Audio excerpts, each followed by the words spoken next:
दर्शनाला आलात? या.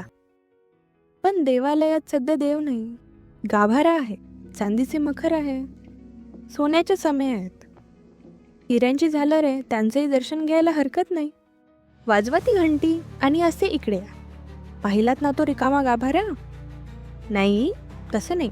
एकदा होता तो इथे.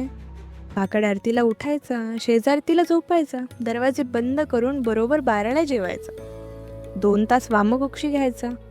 सारं काही ठीक चालले होते. रुपयांच्या राशी, माणिक मोत्यांचे ढीग पडत होते पायाशी. दक्षिण दरवाजाजवळ मोटारीचे भोंगे वाजत होते, मंत्र जागर गाजत होते. रेशीम साड्या, टेरींचे सूट समोर दुमडत होते. बँकेतील हिशेब हरिणाच्या गतीने बागडत होते. सारे काही घडत होते हवे तसे.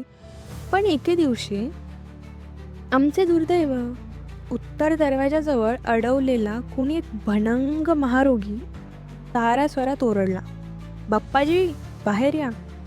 आणि काकड आरतीला आम्ही पाहतो तर काय, गाभारा रिकामा. पोलिसात वर्दी आम्ही दिलीच आहे.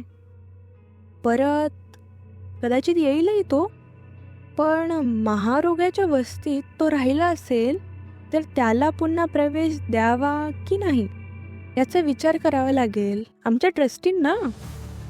पत्रव्यवहार चालू आहे दुसऱ्या मूर्तीसाठी, पण तूर्त गाभाऱ्याचे दर्शन घ्या. तसे म्हटले तर गाभाऱ्याचं महत्त्व अंतिम असतं, कारण गाभाऱ्या सलामत तर देव 50.